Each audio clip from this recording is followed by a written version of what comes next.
தமிழ்நாட்டிற்கு எதையும் செய்யாமல் மக்களை திசை திருப்ப பாஜக முயற்சிக்கிறது என்று முதலமைச்சர் மு.க.ஸ்டாலின் தெரிவித்துள்ளார்.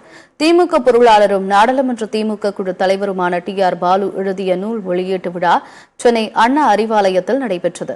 இந்த விழாவில் பேசிய முதலமைச்சர் மு.க.ஸ்டாலின், பாஜகவை வீழ்த்த இந்தியா கூட்டணியை உருவாக்குவதில் டி.ஆர். பாலுவுக்கு முக்கிய பங்கு உள்ளது என்று கூறினார்.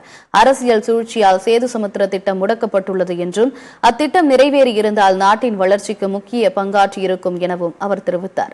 கட்டி முடிக்கப்படாத கோயிலை திறந்து சாதித்து விட்டதாக காட்டிக்கொள்ள பாஜக முயற்சி செய்கிறது என்று முதலமைச்சர் ஸ்டாலின் குற்றம் சாட்டினார். பேரறிஞர் அண்ணாவோட கனவு திட்டமான சேது சமுத்திர திட்டம் தலைவர் கலைஞருடைய வற்புறுத்தலால இந்த திட்டம் 2004ஆம் ஆண்டு தொடங்கப்பட்டாலும் அடுத்தடுத்து வந்த அரசியல் சூழ்ச்சிகளின் காரணமாக அந்த திட்டம் முடக்கப்பட்டுச்சு. அந்த திட்டம் நிறைவேறி இருந்தால் இந்தியாவோட வளர்ச்சிக்கும் தமிழ்நாட்டோட வளர்ச்சிக்கும் மிக முக்கியமானதாக இன்னைக்கு அது அமைஞ்சிருக்கும். தமிழ்நாட்டுக்கும் தமிழ்நாட்டு மக்களுக்கும் எதையும் செய்யாம,